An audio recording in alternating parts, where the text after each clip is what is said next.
আলহামদুলিল্লাহ। আচ্ছা, আপনারা বলেন তো, জেন, দুষ্ট জেন আর ভূত প্রেতে যদি আসর করে, তাহলে কোরআন শরীফের কোন আয়াত পড়তে হয়? জি, ওলামারা বলেন না, আয়াতুল কুরসি। কোনটা পড়তে হয়? বলেন কোনটা? চট্টগ্রাম তাফসীর মাহফিল উপলক্ষেও কিছুটা ভূত প্রেতের আসর হয়েছে। এই ভূত প্রেতের আসর থেকে রক্ষা করার জন্য সকলে আমার সাথে পড়েন যথারীতি। আউযু বিল্লাহি মিনাশ শাইতানির রাজীম। বিসমিল্লাহির রাহমানির রাহিম। আল্লাহু লা ইলাহা ইল্লা হুয়াল হাইয়ুল কাইয়্যুম লা তা'খুযুহু সিনাতুন ওয়ালা নাওম লাহু মা ফিস সামাওয়াতি ওয়া মা ফিল আরদ من ذا الذي يشفع عنده إلا بإذنه يعلم ما بين أيديهم وما خلفهم ولا يحيطون بشيء من علمه إلا بما شاء وسع كرسيه السماوات والأرض ولا يؤوده حفظهما وهو العلي العظيم সাদাকাল্লাহুল আযীম। সবাই বলেন সাদাকাল্লাহুল আযীম। আয়াতুল কুরসি, আগে এটার অর্থ করে নেই। আল্লাহু লা ইলাহা ইল্লা হুয়াল হাইয়ুল কাইয়্যুম। আল্লাহ হচ্ছেন তিনি যিনি ছাড়া কোনো ইলাহ নাই, যিনি সার্বভৌমত্বের একমাত্র মালিক। লা তাখুযুহু সিনাতুন ওয়ালা নাওম, যাকে ঘুম এবং তন্দ্রা স্পর্শ করে না। লাহু মা ফিস সামাওয়াতি ওয়া মা ফিল আরদ, আকাশ ও জমিনে যা কিছু আছে সবই তার। মান যাল্লাযী ইয়াশফাউ ইনদাহু ইযনিহি, কে আছে এমন যে তার কাছে সুপারিশ করতে পারে তার বিনা অনুমতিতে? মা বাইনা আইদিহিম ইয়ালামু মা বাইনা আইদিহিম ওয়া মা খালফাহুম, তিনি সবার অগ্র পশ্চাৎ এর সবকিছুর খবর রাখেন। ওয়ালা ইউহিতুনা বিশাইইম মিন ইলমিহি ইল্লা বিমা শাআ, তার জ্ঞাত বিষয়ের কিছুই মানুষ নিজেদের আয়ত্তে আনতে পারে না। অবশ্য আল্লাহ যদি কাউকে কিছু দিতে চান, ওয়াসিআ কুরসিয়্যুহু সামাওয়াতি ওয়াল আরদ, তার একচ্ছত্র ক্ষমতা এবং কর্তৃত্ব আকাশ এবং জমিনকে পরিব্যাপ্ত করে রেখেছে। ওয়ালা ইয়াউদুহু হিফযুহুমা ওয়া হুয়াল আলিয়্যুল আযীম, আর আকাশ এবং পৃথিবীর রক্ষণাবেক্ষণ করতে গিয়ে আল্লাহ পাক মোটেই ক্লান্তি বোধ করেন না। আর তিনি হচ্ছেন এক মহান শ্রেষ্ঠতম সত্তা। বলি সাদাকাল্লাহুল আযীম। আয়াতুল কুরসি, এই আয়াতটি আয়াতুল কুরসি হিসেবে পরিচিত। কি নামে পরিচিত? আয়াতুল কুরসি। এখানে মহান আল্লাহ পাকের এমন সব পূর্ণাঙ্গ পরিচিতি পেশ করা হয়েছে যার নজির গোটা কোরআন শরীফে নাই। সুবহানাল্লাহ। তাই হাদিস শরীফে এই আয়াতটিকে শ্রেষ্ঠ আয়াত বলা হয়েছে। কোরআন শরীফের কি আয়াত? শ্রেষ্ঠ আয়াত বলা হয়েছে। আমরা প্রত্যেকটি ফরজ নামাজের পরে এই আয়াতে কারিমা পড়ে থাকি, ঠিক কিনা বলেন? আল্লাহর বলেছেন প্রত্যেক ফরজ নামাজের উপরে আয়াতুল কুরসি যে ব্যক্তি পাঠ করবে, কিয়ামতের দিন আল্লাহ রাব্বুল আলামিন ওই ব্যক্তির ব্যাপারে সিদ্ধান্ত নেবেন, আল্লাহ তাকে জান্নাত দান করে দিবেন। হতে পারে এবার আপনারা কেউ করতে পারেন, বাস ওয়াজ আর না শুনলে চলবে, আয়াতুল কুরসি পড়বো আর জান্নাতে চলে যাব। না, বিষয়টা এমন নয়। বিষয়টা হচ্ছে এই আয়াতুল কুরসির মধ্যে এমন কিছু কথা আছে যা বুঝা যদি পড়ে আর আমল করে আল্লাহ পাক কিয়ামতের সিদ্ধান্ত নেবেন, জান্নাত দিয়ে দিবেন। সুবহানাল্লাহ, বলেন সুবহানাল্লাহ। এর কারণ হলো আয়াতুল কুরসির মধ্যে আল্লাহ পাক সার্বভৌমত্বের কথা বলেছেন। আজ আমরা স্লোগান দেই সব সমস্যার সমাধান। ও মাশাআল্লাহ, চট্টগ্রামের সবাই বোধহয় এই পরিচিত স্লোগানটা জানেন না। জবাব তো আপনারা জবাব দিতে পারলেন না কেন? সব সমস্যার সমাধান দেন স্লোগান আপনারাই।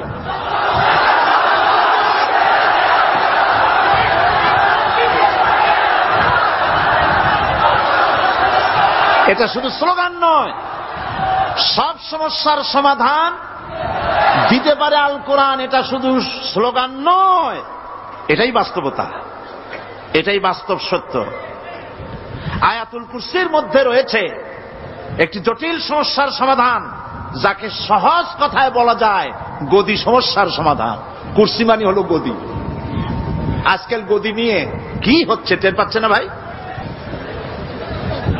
এই গদি নিয়ে টানাটানি হচ্ছে পৃথিবীর সর্বত্র। সার্বভৌমত্বের মালিক কে হবে? এইটা তো আপনারা বলতেছেন, কিন্তু যারা কোরআন জানে না তারা বলে সার্বভৌমত্বের মালিক জনগণ। দেখেন না, ওরা বলে সকল ক্ষমতার উৎস জনগণ। কারা বলে? নেতা নেত্রীরা বলেন সকল ক্ষমতার উৎস। বল না কেন উৎস জনগণ? এই কথাটা হলো আসলে ভোটারদেরকে পাম্পট্টি দেওয়া, আপনাদেরকে ফুলাইয়া ডানলপ টায়ার বানায়। আপনারা খুব খুশি হবেন সমস্ত ক্ষমতার উৎস তাহলে আমরা। আরে বাবারা, তোমরা সকল ক্ষমতার উৎস যার পেট ভরা ময়লা, নাকের মধ্যে ছাতা, দাঁতে ছাতা, তুমি হবা সকল ক্ষমতার উৎস। আহা, ক্ষমতার ঠেলায় একটা সাপ দেখলে ভয়তে সিট হয়ে পড়ো, সাইকেলের টায়ার বাস্ট হইলে হার্ট ফেল করে।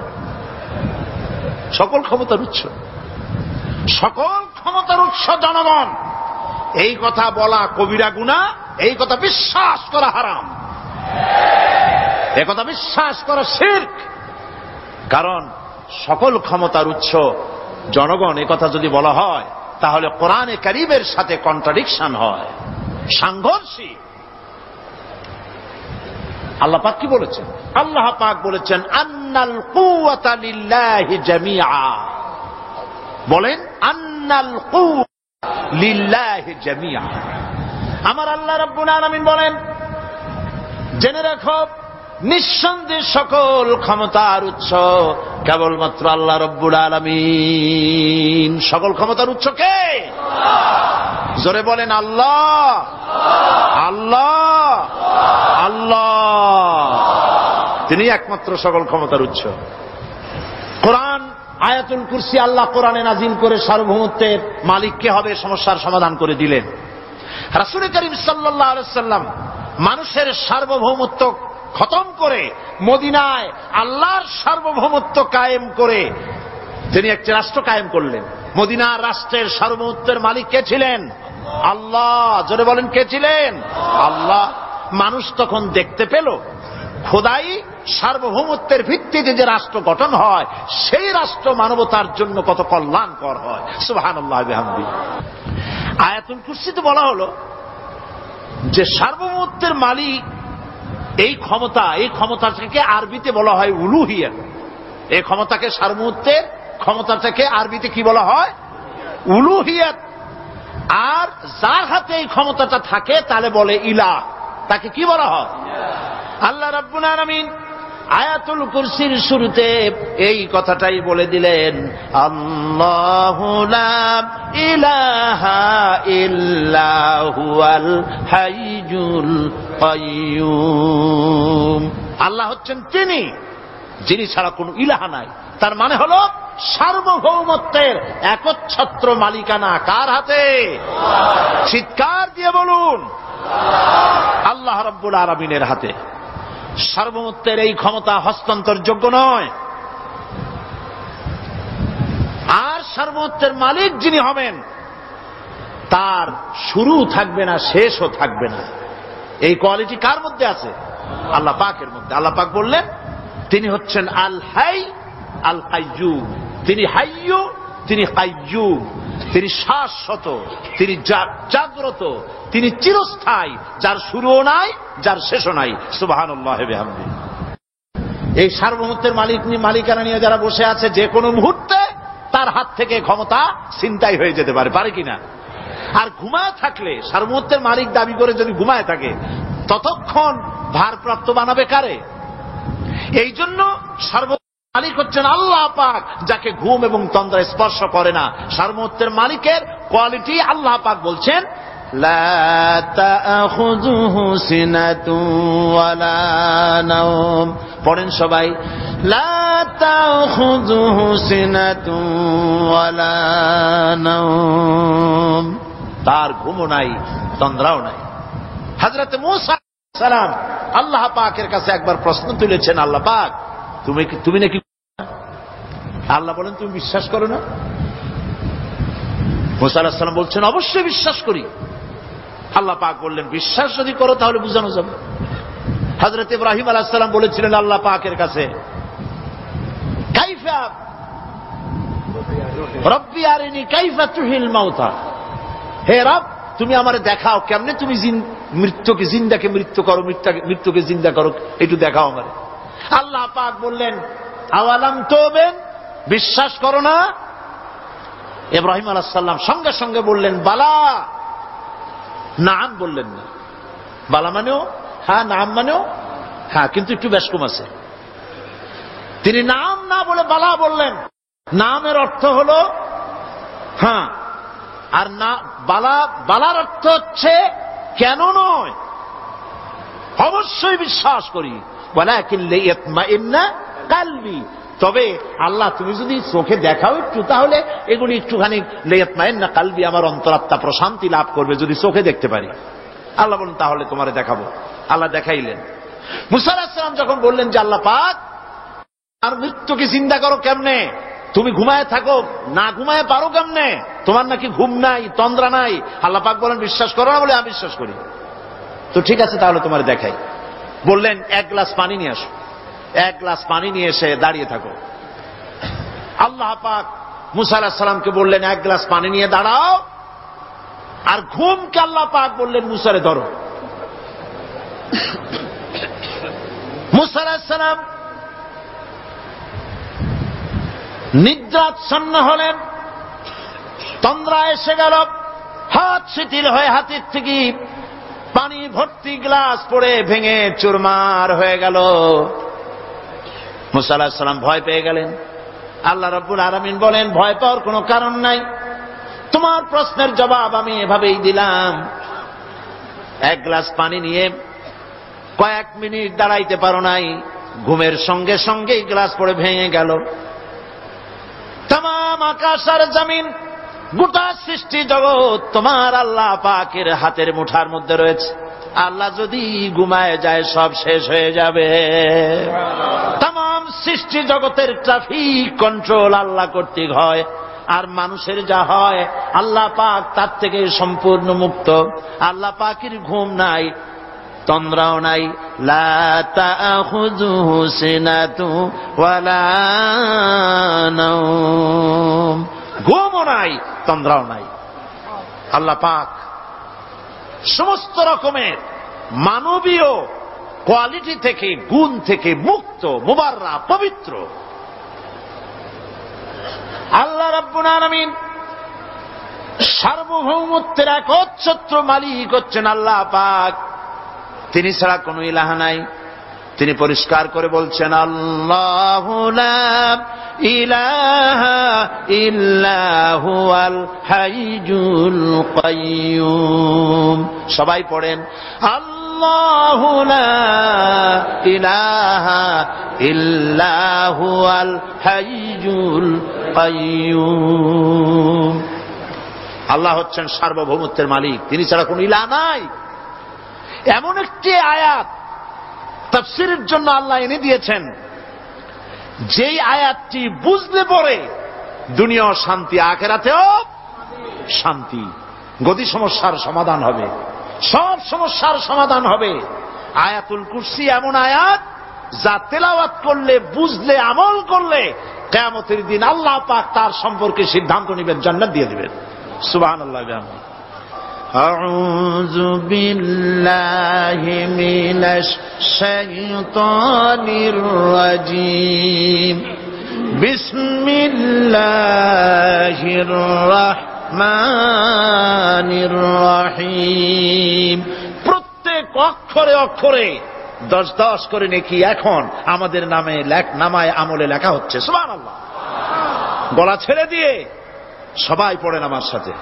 আল্লাহু লা ইলাহা ইল্লা হুয়াল হাইয়ুল কাইয়্যুম লা তাখুযুহু সিনাতুন ওয়ালা নাওম লাহু মা ফিস সামাওয়াতি ওয়া মা ফিল আরদ মান যাল্লাযী ইয়াশফা'ু 'ইনদাহু ইল্লা বিইذনিহি ইয়া'লামু মা বাইনা আইদিহিম ওয়া মা খালফাহুম ولا يحيطون بشيء من علمه إلا بما شاء وسع كرسيه السماوات والأرض ولا يؤوده حفظهما وهو العلي العظيم صدق الله العظيم। আয়াতুল কুরসি হচ্ছে কোরআন শরীফের সর্বশ্রেষ্ঠ আয়াত। সুবহানাল্লাহ। রাসূল বলেছেন আয়াতুল কুরসি হচ্ছে কোরআনে কারীমের সর্বশ্রেষ্ঠ আয়াত এবং আল্লাহ পাকের তাওহীদের ব্যাপারে, সার্বভৌমত্বের ব্যাপারে এত বিস্তারিত অল্পের মধ্যে আর অন্য কোন আয়াতের মধ্যে ভাবে আসে নাই। এই জন্য আয়াতুল কুরসির এত মর্যাদা। কালকে আরো একটি হাদিস শোনাইছিলাম, বোধহয় নিশ্চয়ই আপনাদের মনে আছে। প্রত্যেক ফরজ নামাজের পরে আয়াতুল কুরসি যে একবার পড়বে, তেলাওয়াত করবে, কিয়ামতের দিন আল্লাহ পাক তার সম্পর্কে সিদ্ধান্ত নেবেন, তাকে জান্নাত দিয়ে দিবেন। সুবহানাল্লাহ কইতে ইচ্ছে করলো না? আলহামদুলিল্লাহ বলবেন না? তার অর্থ হলো এই আয়াতুল কুরসি যদি মানুষ পড়ে আর বোঝে আর ওই অনুযায়ী যদি আকীদা তৈরি হয়, জীবন তৈরি হয়, তার জীবন জান্নাতের জন্য তৈরি হয়ে যায়। গতকাল আল্লাহ পাকের সার্বভৌমত্বের কথা আমরা আলোচনা করেছিলাম। আলোচনা করব আল্লাহ পাকের পরিচয়। আল্লাহ পাক তিনি কে? আমরা বলি আল্লাহ। আমরা কি বলি? বলেন সবাই, কি বলি? আমি অনেকবার আপনাদেরকে এই কথাটা বলেছি, বোধহয় নিশ্চয়ই মনে আছে। আল্লাহ এই উচ্চারণটা আমাদের অনেকের হয় না, কেউ বলে না আল্লাহ। আল্লাহ পাকের উচ্চারণটা হচ্ছে, আল্লাহ পাকের নাম উচ্চারণ হচ্ছে আল্লাহ। মুখটা একটু গোল হয়ে যাবে, বলেন আল্লাহ আল্লাহ আল্লাহ। পৃথিবীতে বিভিন্ন জাতি তার স্রষ্টাকে, তারা যাকে স্রষ্টা মনে করে, বিভিন্ন নামে ডাকে। কেউ বলে ভগবান, কেউ বলে ঈশ্বর, কেউ বলে পরমেশ্বর, কেউ বলে বিধাতা, কেউ বলে গড। বিভিন্ন নামে লোকেরা এভাবে ডাকে। তো ভগবান বললে তার প্রতিশব্দে স্ত্রীলিঙ্গে কি আসে? বলেন ভগবতী। ঈশ্বর বললে স্ত্রীলিঙ্গে কি আসে? ঈশ্বরী। বিধাতা বললে তার স্ত্রীলিঙ্গে কি আসে? বিধাত্রী। গড, এটার স্ত্রীলিঙ্গে আসলে কি হবে? তো প্রত্যেকটি তারা যে ভাষায় আল্লাহকে ডাকে, প্রত্যেকটি ভাষায় স্ত্রীলিঙ্গে একটি প্রতিশব্দ আসে। আল্লাহ এর স্ত্রীলিঙ্গে, এর প্রতিশব্দে আরেকটি শব্দ কি গোটা বিশ্ব খুঁজে পাওয়া যাবে? জোরে বলেন, যাবে? যাবে না। এবং অন্যান্য নামগুলি সন্ধি বিচ্ছেদ করলে অর্থই হবে না। গড এটাকে যদি উল্টায়া বলা হয় তাহলে কি হয়ে যাবে? এবার দেখুন, আল্লাহ এই নাম, আল্লাহর পরিচয় কি? যদি বলা হয় যে আল্লাহর পরিচয় কি, শুধু আল্লাহ দিয়ে আল্লাহকে চেনা যাবে, আল্লাহকে চেনা যাবে। আল্লাহ রাব্বুল আলামিন বলছেন, আল্লাহু লা ইলাহা ইল্লা হুয়াল হাইয়ুল কাইয়্যুম। আল্লাহ হচ্ছেন তিনি, যিনি ছাড়া কোন ইলাহ নাই, মাবুদ নাই, উপাস্য নাই। সুবহানাল্লাহ। এখন আল্লাহর যদি প্রথম একটা অক্ষর আলিফ ছেড়ে দেওয়া হয় তাহলে থাকবে কি? লিল্লাহ। এই লিল্লাহ দিয়েও কেউ যদি আল্লাহর পরিচয় পেতে চায় তাহলে পেয়ে যাবে। আল্লাহ রাব্বুল আলামিন কোরআনে কারীমের ভিতরে শুধু লিল্লাহ দিয়েও আল্লাহকে চেনার ব্যবস্থা করেছেন। লিল্লাহি মা ফিস সামাওয়াতি ওয়া মা ফিল আরদ। আকাশ এবং জমিনের সার্বভৌমত্বের একচ্ছত্র মালিকানা কার? আল্লাহ পাকের। এখন লিল্লাহ থেকে একটা লাম ছেড়ে দেন, কি থাকবে? লাহু। এই লাহু দিয়েও আল্লাহর পরিচয় পাওয়া যাবে, যাবে না? কোরআন বলছে, লাহু মাকালিদুস সামাওয়াতি ওয়াল আরদি ইউবসিতুর রিজকা লিমান ইয়াশা। আকাশ এবং জমিনের রিজকের চাবিকাঠি আল্লাহ পাকের কাছে, যারে খুশি তিনি পর্যাপ্ত রিজেক তিনি দান করেন। সুবহানাল্লাহ। এবার লাহুর লাম ছেড়ে দেন, থাকবে কি? একটা অক্ষর। এই একটি অক্ষর দিয়ে আল্লাহ পাকের চেনা যাবে। ইন্নাহু হুয়াল গফুরুর রহিম। তিনি হচ্ছেন মহা ক্ষমাশীল, দয়াবান। আল্লাহর পরিচয় আল্লাহকে দিয়েই জানা যায়। আল্লাহর পরিচয় হচ্ছে তিনি এই আকাশ সৃষ্টি করেছেন, এই জমিন সৃষ্টি করেছেন, মানব গোষ্ঠীকে সৃষ্টি করেছেন। আকাশের স্রষ্টাকে, জমিনের স্রষ্টাকে, মানুষের স্রষ্টাকে আল্লাহ পাক। দেখুন, আল্লাহ পাক আকাশের স্রষ্টা, জমিনের স্রষ্টা, মানুষের স্রষ্টা, এই কথাকে ভুলিয়ে দেওয়ার জন্য, এই কথাটিকে ভুলিয়ে দেওয়ার জন্য আল্লাহকে অস্বীকার করছে এক শ্রেণীর লোকেরা। তারা বলছে দেয়ার ইজ নো গড, স্রষ্টা বলতে কেউ নাই, আনসিন ইজ নাথিং। আল্লাহ পাক কোরআনকে বোঝার জন্য, আল্লাহকে চেনার জন্য ব্যবস্থা করেছেন।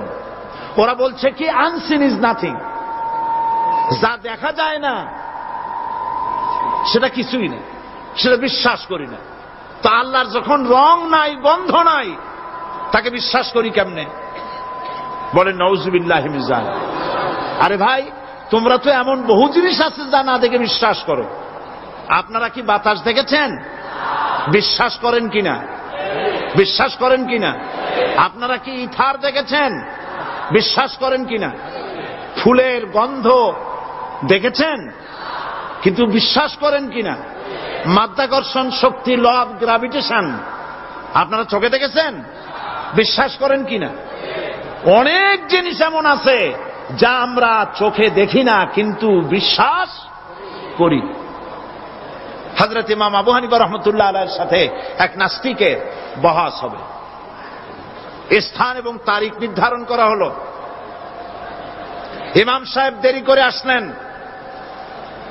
নাস্তিক বলছে, আমি আপনার সঙ্গে কোনো বিতর্কে যেতে চাই না, কারণ আপনি ওয়াদা রক্ষা করতে পারেন নাই, নির্ধারিত সময়ের অন্তত 3 ঘন্টা পরে এসেছেন। তিনি বললেন, আমি কেন দেরি করলাম সেটা তো তুমি জিজ্ঞেস করবে। আচ্ছা বলেন কেন দেরি করেছেন? তিনি বললেন, দেখো এই জায়গায় আসার পথে একটা নদী বেঁধেছিল, তা কি করে, আমার কাছে পারাপারের কোনো বন্দোবস্ত ছিল না। এক পর্যায়ে হতাশ হয়ে গেলাম, আমার বোধহয় যাওয়াই হবে না। শেষ পর্যন্ত আমি দেখতে পেলাম হঠাৎ করে আমার পাশে একটা ফলের বীজ পড়ল, তা দিয়ে একটা গাছ অঙ্কুরিত হলো। দেখছি না তা গাছটা একটা ময়ূর হয়ে পরিণত হয়ে গেল। কই থেকে একটা করাতে সে গাছটা কেটে ফেলে দিল।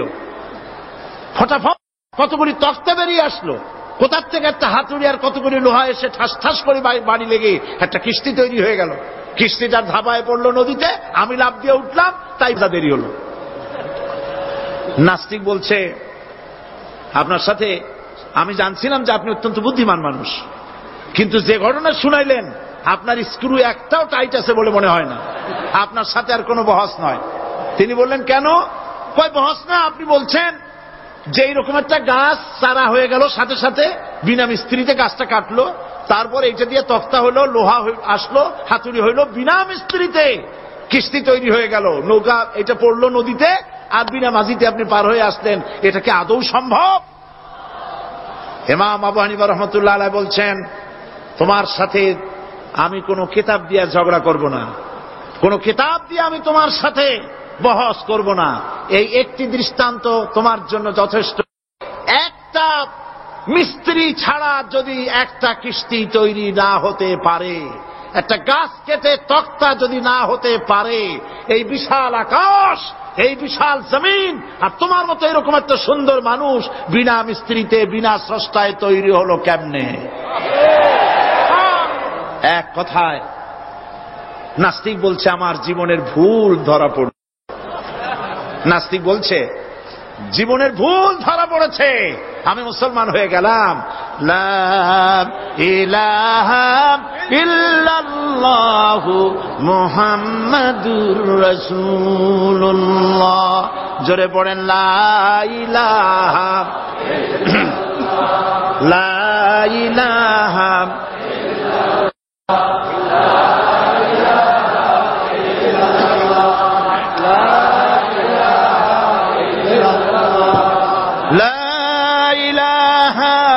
ইল্লাল্লাহু মুহাম্মাদুর রাসূলুল্লাহ।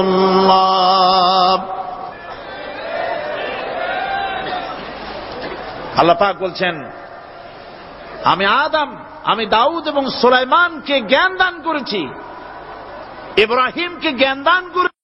কোরআন শরীফের বহু জায়গায় শুধু জ্ঞানের কথাই বলা হয়েছে। সুবহানাল্লাহ। সুতরাং বুদ্ধিজীবী, এই বুদ্ধিজীবীরা তারা আসল জ্ঞানটা নাই। আসল জ্ঞান কোনটা বলেন? কোনটা? ডক্টর শহীদুল্লাহ মরহুম, আমি অনেকবার বলেছি তার কথা, তাকে জান্নাতুল ফেরদাউস নসিব করুন, বলেন আমিন। ডক্টর শহীদুল্লাহ মরহুম বলতেন তার লোকদেরকে যে তোমরা বিদেশ থেকে অনেক ডিগ্রি নামের আগে আনতে পারো, তোমরা পণ্ডিত, একথা আমি স্বীকার করি, কিন্তু কোরআন শরীফের জ্ঞান যদি না থাকে তাহলে পণ্ডিতের আগে আর একটা শব্দ বসবে, মূর্খ পণ্ডিত। কোরআনের জ্ঞান পাণ্ডিত্যকে পরিপূর্ণ করে দেয়, কারণ ওয়ামা উতীতুম মিনাল ইলমি ইল্লা কালিলা। সুবহানাল্লাহ। আল্লাহ পাক বলছেন, তোমাদেরকে সামান্যতম জ্ঞান দান করেছি। কতটুকুন জ্ঞান? কতটুকুন? সামান্যতম জ্ঞান দান করেছি। সুতরাং আল্লাহ পাক কোরআনের মধ্যে তার নিজের পরিচয় ছোট্ট একটি সূরার মধ্যে ব্যাপক আকারে বলে দিয়েছেন। কি? কুল হুয়াল্লাহু আহাদ। সবাই পড়েন আমার সাথে, কুল হুয়াল্লাহু আহাদ আল্লাহুস সামাদ লাম ইয়ালিদ ওয়া লাম ইউলাদ ওয়ালাম ইয়াকুন লাহু কুফুয়ান আহাদ। আল্লাহ পাক বলেন, আল্লাহ এক এবং একক, তিনি কারো মুখাপেক্ষী নন, তিনি কাউকে জন্ম দেন নাই, তাকেও কেউ জন্ম দেয়নি, আকাশ আর জমিনে আল্লাহর সমকক্ষ কেউ নাই।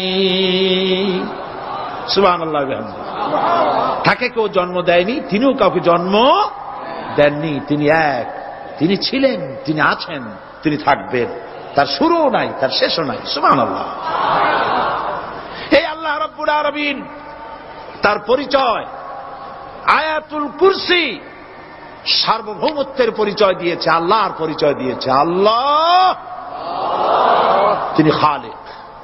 মানব সৃষ্টির এবং পৃথিবীর সৃষ্টির ইতিহাস ঘাটলে মানুষের যদি কিসমত ভালো থাকে তাহলে আল্লাহর সান্নিধ্য, আল্লাহর অস্তিত্ব সম্পর্কে জ্ঞান তাকে আল্লাহ পাক দান করে দেন। সুবহানাল্লাহ।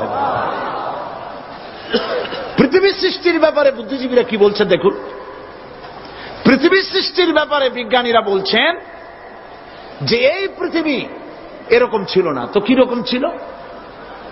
এইটা সূর্যের পাশ থেকে একটা উজ্জ্বল শক্তিশালী জ্যোতিষ্ক দারুণ ফোর্স নিয়ে যাচ্ছিল। সেই ফোর্স সহ্য করতে না পেরে সূর্যের একটি দুর্বলতম অংশ সূর্য থেকে ছিটকে মহাশূন্যে পড়ে গেল, আর ঘুরতে ঘুরতে এই পৃথিবীর অস্তিত্ব লাভ করল। বিজ্ঞানের এই কথা যদি বিশ্বাস করতে হয় তাহলে আমাকে বলতে হয় এখন তো মানুষেরা আর পৃথিবীতে ধরছে না, ঠিক কিনা? কথা বলছেন না কেন? মানুষ পৃথিবীতে এখন ধরতেছে। বিভিন্ন দেশ খালি বলতেছে মানুষ কমাও, সন্তান কমাও, বিভিন্ন পদ্ধতি গ্রহণ করো, আর মানুষ বাড়ায়ও না। আল্লাহ পাক বলছেন আল্লাহু লা ইলাহা ইল্লা হুয়াল হাইয়ুল কাইয়্যুম। আল্লাহ হচ্ছেন তিনি যিনি ছাড়া কোনো ইলাহ নাই। লা ইলাহা ইল্লাহু, তিনি ছাড়া কোনো ইলাহ নাই, সার্বভৌমত্বের মালিক কেউ নাই। এই যে লা ইলাহা, কোন ইলাহ নাই, আমরা কালেমার মধ্যে এই কথাটা বলি। আমাদের কালেমায়ে তাইয়্যিবা আমরা কি উচ্চারণ করি?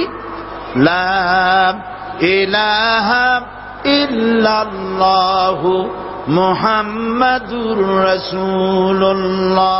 জোরে পড়েন লা ইলাহা ইল্লাল্লাহ, লা ইলাহা ইল্লাল্লাহু মুহাম্মাদুর রাসূলুল্লাহ।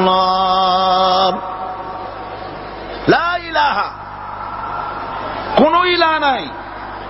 এই দাওয়াত দিয়েছেন দুনিয়ার সমস্ত পয়গম্বর। এটা কি শুধু রাসূলুল্লাহর দাওয়াত ছিল?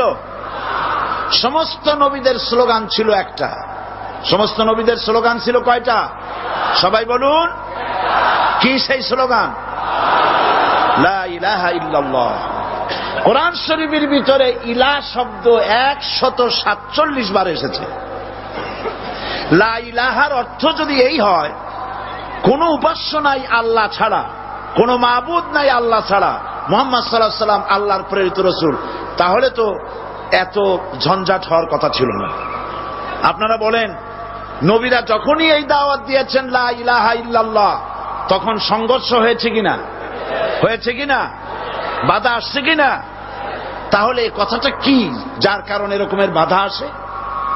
লা ইলাহা ইল্লাল্লাহ, এর চাইতে বিপ্লবাত্মক, এর চাইতে রিভলিউশন সৃষ্টিকারী কথা আল্লাহর আকাশের নিচে জমিনের উপরে আর একটাও হতে পারে না। লা ইলাহা ইল্লাল্লাহ।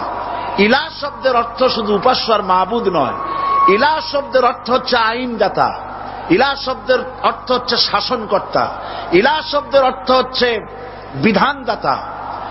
তো লা ইলাহা যখন একটি লোক ঘোষণা করে, তার অর্থ দাঁড়ায় কোনো আইনদাতা নাই, বিধানদাতা নাই, শাসনকর্তা নাই, কারো আইন মানি না, বিধান মানি না, শাসন মানি না, আল্লাহ ছাড়া। কে ছাড়া?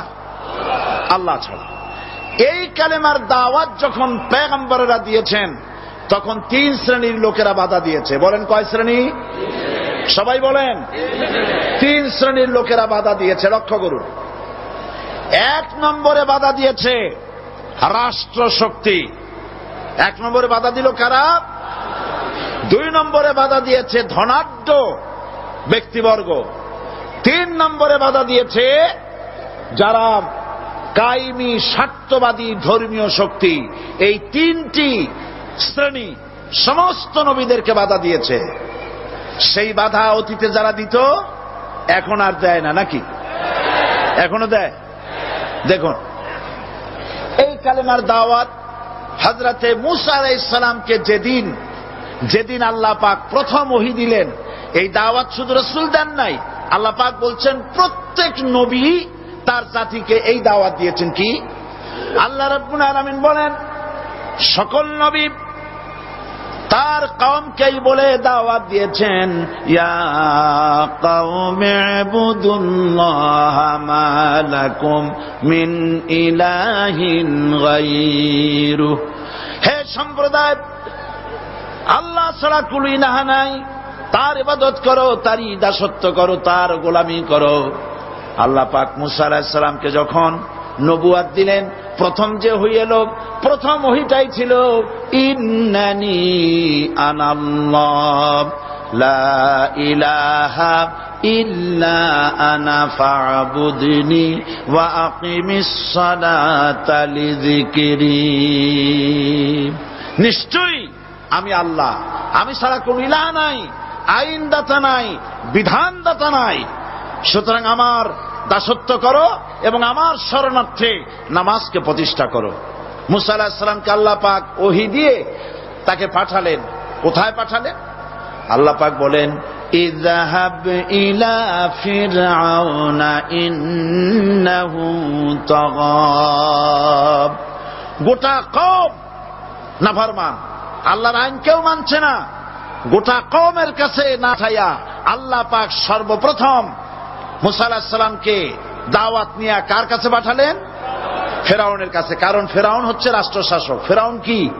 রাষ্ট্রশাসক। হযরতে মূসা আলাইহিস সালাম ফেরাউনের কাছে গেলেন আর দাওয়াত দিলেন, ফেরাউন পড়ে নাও লা ইলাহা ইল্লাল্লাহ। একটি কথা আপনাদের মনে রাখতে হবে, দুনিয়ার কোন ফেরাউন, কোন নমরুদ, কোন সাদ্দাত, কোন হামান কেউ বলে নাই যে আমি আল্লাহ, আমি রাজ্জাক, আমি খালেক, আমি পৃথিবীর সৃষ্টি করেছি। কথা কেউ বলেছে? কেউ বলে নাই। কি বলেছে তারা? ফেরাউন বলেছে মা আলিমতু লাকুম মিন ইলাহিন গায়রি, আমি তো জানি না আমি ছাড়া আরো কোন ইলাহ আছে, এ কথা আমার জানা নাই, সুতরাং আমি হচ্ছি ইলাহ আর তুমি বলছো লা ইলাহা। তার মানে হচ্ছে ওই সময় পয়গম্বরেরা, আল্লাহর নবীর সাহাবীরা তারা জানতেন যে আমরা কিসের দাওয়াত দেই, আর যারা শুনতো তারাও বুঝতো কিসের দাওয়াত শুনতেছি। আজ আমার দেশে একই কালেমার দাওয়াত দেওয়া হয়, কিন্তু মানুষেরা বুঝতে পারে না কি শুনতেছি। ভাষা জানার ব্যাপারে, বোঝার ব্যাপারে হলো আসল বিষয়। এটা বুঝাতে গিয়ে আমি মাঝে মধ্যে একটা দৃষ্টান্ত দেই এভাবে। একজনের একটা রেশনের দোকান ছিল, সেই দোকানে তার একটা ময়না পাখি ছিল, আর ময়না পাখিকে কথা শেখানো যায় সেটা তো আপনারা জানেন। জি, ময়নাকে শিখায়েছে যে লাইন করুন, এক এক করে আসুন। ময়না এই কথা শিখেছে। সকালবেলায় যখন রেশনের দোকানে ভিড় পড়ে গেছে, তখন ওই পাখি খাঁচার মধ্যে বসে বলছে লাইন করুন, এক এক করে আসুন। একদিন খাঁচার দরজা খোলা পেয়ে পাখি উড়ে গিয়ে গাছের ডালে বসেছে। আশেপাশে যত পাখি ছিল তারা চিন্তা করলো এই রকমের পাখি তো কখনো দেখি নেই। ময়না তো দেখতে কাকের মতো না, শালিকের মতো না, দেখতে একটা ভিন্ন রকম। ওরা এসে চতুর্দিক থেকে এই নবান্ত, এই যে নতুন এসেছে, ওরে ঠোকরানো শুরু করেছে চতুর্দিক থেকে। ঠোকরানি খেয়ে ময়না বলতেছে লাইন করুন, এক এক করে আসুন। এখন ময়না তো বোঝে না যে কি বলতেছি, আর যে পাখিরা ঠোকরাচ্ছে তারাও তো বোঝে না যে কি শুনতেছি। ময়না যদি বুঝতো যে আমি কি বলি, সবাই মিলে ঠোকরায়, তাই জান বাঁচে না। লাইন করে ঠোকরাইলে তো কলজে যাবে, সব ঠোঁটে ঠোঁটে চলে আসে, বোঝে নাই। আমাদের অবস্থা তাই হয়েছে। সুতরাং এই কালেমার দাওয়াত যখন হযরতে মূসা আলাইহিস সালাম দিলেন, ফেরাউন বলল আমি তো জানি না যে আমি ছাড়া আরো কোন ইলাহ আছে, আইনদাতা তো আমি, তুমি নতুন কোথা থেকে আইনদাতা নিয়ে আসছো? ফেরাউন বলছে দেখো, আমারে বাদ দিয়া যদি অন্য কাউকে ইলাহ বলে তুমি মানো আর সেই শিক্ষা যদি যে জাতিকে দাও, তাহলে আমি তোমাকে ধরে লাআজআলান্নাকা মিনাল মাসজুনিন, আমি তোমাকে কারারুদ্ধ করব, আমি তোমাকে জেলখানায় ঢুকিয়ে দেব। রাষ্ট্রশক্তি প্রথম বাধা দিল কারা? বলেন সবাই। সেই বাধা কি ওখানে শেষ হয়েছে না এখনো আছে? আছে কিনা জোরে বলেন। আমি তোমাকে জেলখানায় ঢুকাবো। হযরত মুসা আলাইহিস সালাম বলেন, ফেরাউন রে, জেলের ভয় আমি করি না, আমার কি জেলের ভয় দেখায়া লাভ নাই, আমি আল্লাহ পাকের পয়গম্বর। হযরত মুসা আলাইহিস সালাম, ফেরাউনের দলবল আছে, লোক লস্কর আছে, তার অস্ত্রের অভাব নাই। আল্লাহ রাব্বুল আলামিন মুসা আলাইহিস সালামের কাছে একটা অস্ত্র দিয়া দিলেন। দিছিলেন কিনা? দিছিলেন কিনা? আল্লাহ পাক হযরত মুসা কি বলেছেন? ওয়া মা তিলকা বিয়ামিনিকা ইয়া মুসা, মুসা রে তোমার হাতে ওটা কি? মুসা আলাইহিস সালাম বললেন এটা লাঠি। আল্লাহ পাক বললেন ফেলে দাও লাঠি। লাঠি ফালায় দিলেন। কি হয়ে গেল? হিয়া হাইয়াতুন তাসআ, লাঠি হয়ে গেল। এখন লাঠি পড়ে সাপ হয়ে গেল। সাপ দেখে নবী হোক, ওলি হোক, সাহাবী হোক আর আলেম হোক, সাপ দেখলে ভয় করে না মানুষের? মুসা আলাইহিস সালাম ভয় পাইছে। আল্লাহ রাব্বুল আলামিন হযরত মুসাকে শোনায় দিলেন, খুযহা ওয়া লা তাখাফ সানুঈদুহা সিরাতাহাল উলা,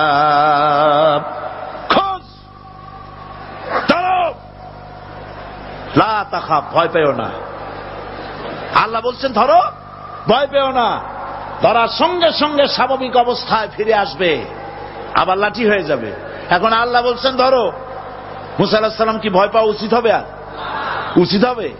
মুসা আলাইহিস সালাম কি ভয় পাইছিলেন? কারণ হচ্ছে এই দুশমনের শক্তিটা খুব বড়ই দেখা যায়, মনে হয় যেন অনেক বড়, কি জানি কি। আল্লাহ পাক বলছেন ইন্না কাইদাশ শায়তানে কানা দাঈফা, শয়তানের চক্রান্ত যতই তুমি মনে করো অনেক ষড়যন্ত্রের জাল বিস্তার হয়ে আছে, আল্লাহ কয় কিছুই না, দাঈফা অত্যন্ত দুর্বল। আল্লাহ পাক বললেন ধরো। মুসা আলাইহিস সালাম সাপ ধরলেন, সঙ্গে সঙ্গে লাঠি হয়ে গেল। ফেরাউন বরদাস্ত করল না, রাষ্ট্রশক্তির পক্ষ থেকে আক্রমণ শুরু হলো। অপরাধ কি? মুসা আলাইহিস সালামের অপরাধ কি? কি অপরাধ? মাশাআল্লাহ, বুঝতে পেরেছেন। অপরাধ হচ্ছে তিনি বলেছেন লা ইলাহা, জোরে বলেন লা ইলাহা ইল্লাল্লাহ। এই কালেমাকে আজ আমরা ভিক্ষার বুলি বানাইছি। এটা হলো সার্বভৌমত্বের বুলি, এটা হচ্ছে আল্লাহ পাকের সার্বভৌমত্বের কথা। আজ আমরা মানুষের কাছে আমরা শুনি, মানুষেরা ভিক্ষা চায়, লা ইলাহা ইল্লাল্লাহ, এক মুঠ চাউল দেন, লা ইলাহা ইল্লাল্লাহ 10 খান পাই দেন। এই হচ্ছে কালেমার জিকির। আবার কেউ কেউ জিকির করতেছে লা ইলাহা আস্তে, ইল্লাল্লাহ জোরে, এমন জোরে কলব সাফ করে, কলব তাতে থাকলেও পারে গেলেও পারে। এই কালেমার জার, এর আঘাত পয়গম্বররা মেরেছেন। হযরত মুসা আলাইহিস সালাম যখন বলেছেন লা ইলাহা ইল্লাল্লাহ, এই ধাক্কা ফেরাউন বরদাস্ত করতে পারে নাই। দরিয়ায় নীলের ভিতরে আল্লাহ পাক ডুবাই শেষ করে দিয়েছেন, দেন নাই? হযরত মুসা আলাইহিস সালাম তার উম্মতেরা দরিয়ার পাশে বসে দ্বীনি কথাবার্তা বলতেছেন। এমন সময় ফেরাউন, তার শত্রু হচ্ছে মুসা আলাইহিস সালাম। শত্রু কেন? মুসা কি ফেরাউনের পাকা ধানে মই দিয়েছে নাকি? বলেন আপনারা। তার হালের গরু পিটায় মারছে নাকি? অপরাধ হল তিনি আল্লাহর জমিনে আল্লাহর আইন প্রতিষ্ঠার কথা বলেছেন। এই শুধুমাত্র এই অপরাধে ফেরাউন তার দলবল নিয়ে 3 দিক থেকে আক্রমণ করেছে। মুসা আলাইহিস সালামের উম্মতেরা ভয় পেয়ে গেছেন। তারা বলছেন ইন্না লামুদরাকুন, আমরা পাকড়াও হয়ে গেছি। 3 দিকে সাঁড়াশি আক্রমণ, 3 দিকে শত্রু, একদিকে দরিয়া, পালাবার রাস্তা আছে? হযরত মূসা আলাইহিস সালাম ভয় পেয়ে গেলেন, সারেন্ডার করলেন না। হযরত মূসা আলাইহিস সালাম বললেন, কাল্লা, কখনো নয়, ভয় পাওয়ার কোনো কারণ নাই। রব্বি সায়াহদিন, অবশ্যই আমার রব আমার জন্য রাস্তা করে দিবেন। ভয় পাইও না, আমার রব রাস্তা করে দিবেন। আল্লাহ রাব্বুল আলামিন হযরত মূসা আলাইহিস সালামকে অর্ডার করলেন, হাতের লাঠি দিয়া দরিয়ার উপরে আঘাত করো। হযরত মূসা আলাইহিস সালাম দরিয়ার উপর আঘাত করলেন। রাস্তা ছিল দরকার একটার, এক বাড়িতে আল্লাহর হুকুমে লাঠি দিয়ে একটি আঘাত করার সঙ্গে সঙ্গে হযরত মূসার তার সঙ্গী সাথী দরিয়া পার হওয়ার জন্য দরিয়ার মধ্য দিয়ে আল্লাহ 12টা রাস্তা পয়দা করে দিলেন। সে আল্লাহ আছে না নাই? এত আসতে বলেন কেন? ভয় পাওয়ার কারণ আছে? রাষ্ট্র শক্তি বাধা দিয়েছে সমস্ত নবীদেরকে। কেন? নবীদের চরিত্র খারাপ? জোরে বলে, নবীদের চরিত্র খারাপ? নবীদের চাইতে মাসুম, বেগুনাহ, উন্নত চরিত্রের মানুষ আল্লাহর আকাশের নিচের জমিনের উপরে আর হয় নাই। তোমরা যে সামনে তাদের পিছনে দৌড়াও, অমুকের সৈনিক, নেতা নেতা করে মরো, এইসব নেতা যাদের পিছনে দৌড়াও, এই নেতাগুলি, আমি জিজ্ঞেস করি আপনাদেরকে, এই নেতাগুলি জীবনে একবারও জেনা করে নাই? এ ব্যাপারে অনুসারীরা আপনারা কি নিশ্চিত? মিথ্যা কথা জীবনেও কয় নাই, প্রতারণা করে নাই, ঠাট্টা করে নাই, বিদ্রুপ করে নাই, মদ খায় নাই, মানুষ হত্যা করে নাই। কিসের নেতা? নেতা হচ্ছেন সেই ব্যক্তি যিনি বলেছেন, ও আমার স্ত্রীরা, ও আমার সাহাবীরা, রাতের আধারে আমার মধ্যে যা আচরণ দেখতে পাও, দিনের আলোতে আমার মধ্যে যা দেখতে পাও, সবগুলি খুলে খুলে মানুষের কাছে বলে দাও। তার নাম বিশ্বনবী মুহাম্মদ রাসূলুল্লাহ সাল্লাল্লাহু আলাইহি ওয়াসাল্লাম।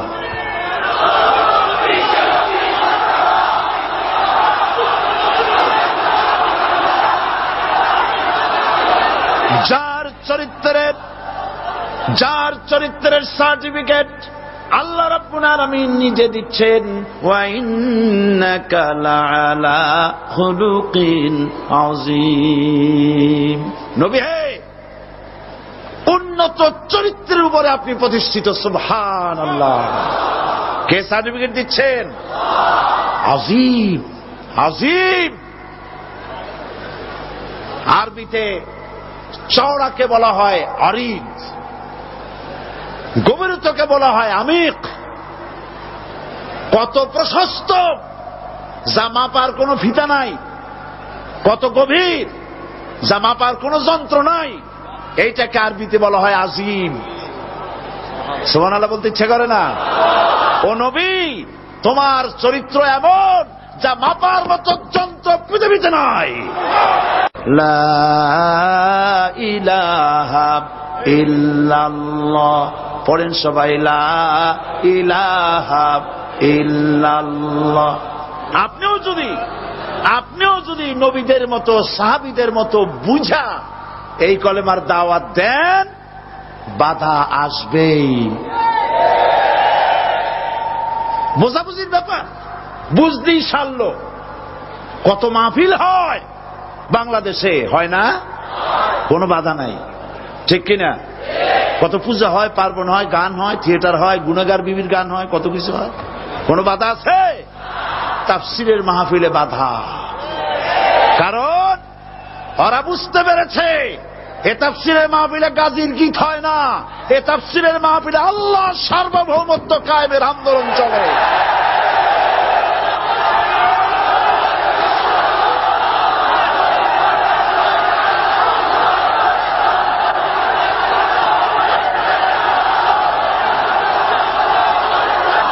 বিশ্বকবি আল্লামা ইকবাল কি সুন্দর করে বলেছেন, আজ ভি হো जो इब्राहिम का ईमान पैदा आग कर सकती है एक अंदाजे गुलिस्तां पैदा।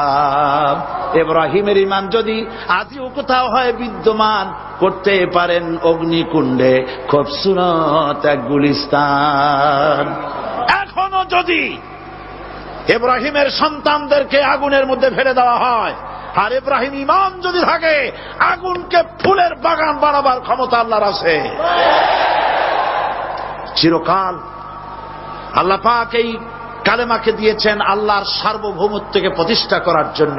আয়াতুল কুরসি শুধু পড়ে বুকে ফু দেওয়ার জন্য নয়।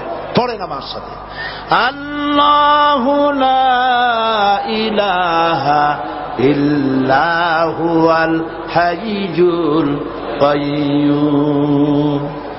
দুনিয়ার সমস্ত পয়গম্বর অত্যাচারিত হলেন, শুধু তাই নয়, বিশ্ব নবী আখেরি জামানার পয়গম্বর নবী মুহাম্মদ রাসূলুল্লাহ সাল্লাল্লাহু আলাইহি ওয়াসাল্লাম জাতির কাছে আসলেন। তিনি এসে বললেন, ইয়া আইয়ুহান নাস কুলু লা ইলাহা ইল্লাল্লাহ। প্রথম দাওয়াত শুনছেন কথা? রাসূলুল্লাহ বলছেন, ও জাতি, আমার রাসূল তো মক্কার রাসূল না শুধু, মদিনার রাসূল না শুধু, আরবি ভাষাভাষীদের রাসূল না শুধু, আমার নবী কি নবী? চিল্লায় বলেন। তাই তিনি বলেছেন, ও বিশ্বের মানবতা, বিশ্বের মানব গোষ্ঠী, যদি মুক্তি পেতে চাও, নাজাত পেতে চাও, উচ্চারণ করো, বিশ্বাস করো, আমল করো, বলো লা ইলাহা ইল্লাল্লাহ। জোরে পড়েন, লা ইলাহা ইল্লাল্লাহ, লা ইলাহা ইল্লাল্লাহু মুহাম্মাদুর রাসূলুল্লাহ। কোরআনে কারীমের ভিতরে আয়াতুল কুরসির মধ্যে বলে দিয়েছেন, আল্লাহু লা ইলাহা ইল্লা হুয়াল হাইয়ুল কাইয়্যুম। প্রাণ খুলে সবাই পড়েন, বসা মানুষ, দাঁড়ানো মানুষ, আল্লাহু লা ইলাহা ইল্লা হুয়াল হাইয়ুল কাইয়্যুম। আল্লাহ রাব্বুল আলামিন, তিনি ছাড়া কোন ইলাহ নাই, তিনি সার্বভৌমত্বের মালিক, কেউ নাই আল্লাহ ছাড়া। এই কথা মানুষকে ঘোষণা করতে হবে। সুবহানাল্লাহ ওয়ালহামদুলিল্লাহ লা ইলাহা ইল্লাল্লাহ, সুবহানাল্লাহ ওয়ালহামদুলিল্লাহ লা ইলাহা ইল্লাল্লাহ, সুবহানাল্লাহ ওয়ালহামদুলিল্লাহ লা ইলাহা ইল্লাল্লাহ, লা ইলাহা ইল্লাল্লাহু মুহাম্মাদুর রাসূলুল্লাহ। আল্লাহুম্মা আমিন। রব্বানা যালামনা আনফুসানা ওয়া ইন লাম তাগফির লানা ওয়া তারহামনা লানাকুনান্না মিনাল খাসিরিন। সবাই পড়েন আমার সাথে, রব্বানা যালামনা আনফুসানা ওয়া ইন লাম তাগফির লানা ওয়া তারহামনা লানাকুনান্না মিনাল খাসিরিন। ربنا ظلمنا أنفسنا وإن لم تغفر لنا وترحمنا لنكونن من الخاسرين। আলোচনায় যদি কোনো ভুল হয়ে থাকে আল্লাহ দয়া করে মাফ করে দাও। রব্বুল আলামিন, আমাদের দোয়া দুরুদি জিকির আজকারে, আমাদের আলোচনায় তুমি যে খুশি হয়েছো যতটুকুন, তার সওয়াবটুকুন বিশ্বনবী মুহাম্মাদুর রাসূলুল্লাহ সাল্লাল্লাহু আলাইহি ওয়াসাল্লামের রূহ মুবারকে পৌঁছায়া দাও। রব্বুল আলামিন, तमाम अंबियाए किराम, उलमाए मुतकद्दिमीन, उलमाए मुताखिरीन, सलफे सालिहीन, যারা দুনিয়া থেকে মুমিন মুমিনাত বিদায় হয়ে গেল, আল্লাহ কবরগুলিকে জান্নাতের টুকরায় পরিণত করে দাও। রব্বুল আলামিন, এই লক্ষ লক্ষ মুসলমান নরনারী ভিক্ষুকের মতো তোমার দরবারে হাত তুলেছি। আল্লাহ গো, আমাদের মধ্য থেকে আমাদের মা বাপ যাদের দুনিয়া থেকে বিদায় হয়ে গেছে, আল্লাহ আমাদের মা বাপের কবরে সওয়াব পৌঁছায়া দাও। রব্বুল আলামিন, আত্মীয় স্বজন যদি বিদেশে থাকে 2 মাস 6 মাস পর চিঠি দিয়া খোঁজ খবর পাওয়া যায়, প্রত্যেক দিন টেলিফোন করে খবর পাওয়া যায়, কিন্তু আমাদের মা বাপ যাদের মারা গেল, বছরের পর বছর, যুগের পর যুগ বিদায় হয়ে গেল, কোন হালতে আছে জানি না। আল্লাহ আমাদের মা বাপের কবরগুলি জান্নাতের টুকরায় পরিণত করে দাও। রব্বুল আলামিন, আমাদের আব্বা কত মহব্বত করতেন, কত কষ্ট করেছেন। আল্লাহ তাআলা আমাদেরকে লেখাপড়া শেখাবার জন্য কত কষ্ট করেছেন, মানুষ বানাবার জন্য কত কষ্ট করেছেন। আমাদের জন্য ঘর বাড়ি বানায়া জায়গা জমি কিনে রেখে সবগুলি থুয়ে খালি হাতে চলে গেছে বাবা। আল্লাহ আমাদের আব্বার রুহের পরে সওয়াব পৌঁছায়া দাও। রব্বুল আলামিন, এখন তো আর বাড়ি গেলে নাম ধরে কেউ ডাকে না। আয় আল্লাহ, আমাদের আব্বা যত গুনাহ করেছি জানা অজানা, সমস্ত গুনাহগুলি আল্লাহ তুমি সাইয়াদগুলি হাসানাত দিয়া বদলাইয়া দাও। রব্বুল আলামিন, আমাদের জনম দুঃখিনী মা, আয় আল্লাহ, মা যা যে হারাইছে সেই বোঝে কি নিয়ামত তার চলে গেছে। আল্লাহ আমাদের মা যার বিদায় হয়ে গেছে, মায়ের কবরটাকে জান্নাতের টুকরায় পরিণত করে দাও। রব্বুল আলামিন, মায়ের পেটের ভিতরে বসে 10টা মাস ধরে মায়ের কষ্ট দিছি। তিনি ডেলিভারিতে কষ্ট করেছেন, 2-2.5 বছর বুকের দুধ খেয়ে কষ্ট দিয়েছি, পেশাব পায়খানা করে মায়ের কাপড় চোপড় নষ্ট করে দিয়েছি। মা বিরক্ত হন নাই, থাপ্পড় মারেন নাই, আছাড় দিয়া ফালায় দেন নাই। আল্লাহ, মা যাদের মারা গেল মাবুদ, মায়ের কবরটাকে জান্নাতের টুকরা বানায়া দাও। রব্বির হামহুমা কামা রব্বায়ানি সগীরা। আমার ভাইয়েরা, আমার মা বোনেরা করুণ ভাবে আল্লাহরে বলেন, রব্বির হামহুমা কামা রব্বায়ানি সগীরা, রব্বির হামহুমা কামা রব্বায়ানি সগীরা। রব্বানা তাকাব্বাল মিন্না ইন্নাকা আনতাস সামিউল আলিম ওয়া তুব আলাইনা ইন্নাকা আনতাত তাওয়াবুর রহিম। সুবহান রাব্বিকা রাব্বিল ইজ্জাতি আম্মা ইয়াসিফুন ওয়া সালামুন আলাল মুরসালিন ওয়ালহামদুলিল্লাহি রাব্বিল আলামিন। ওয়াজআল আখিরা কালিমাতিনা ইনদাল মাউত লা ইলাহা ইল্লাল্লাহু মুহাম্মাদুর রাসূলুল্লাহ।